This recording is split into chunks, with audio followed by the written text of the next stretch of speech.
Tila kinumpirma na ng rumored couple ang kanilang relasyon ngayong gabi matapos ang show na naganap sa Santiago City noong nakaraang araw.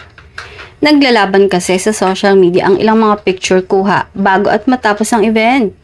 Bukod sa matchy na suit ng dalawa ay halatang komportable na talaga sa isa't isa kung mag-usap at magbatuhan ng linya. Kinilig ang mga fans matapos ang selosan moment ni Kim at tila pagpapakilala na siya ang umano the one at Mr. Right ni Paulo. Confirm na taken na ang dalawa, sigaw ng mga fans. Soft launch daw ito ng kanilang pag-amin sa kanilang relasyon. Ngayon na inaabangan na kung kailan aamin ng dalawa in public na sila na talaga. Samantala, hanggang ngayon ay top trending topic pa rin ng special announcement ng total gross o kinita tungkol sa movie sa ilalim ng ABS-CBN Star Cinema. Ang My Love Will Make You Disappear.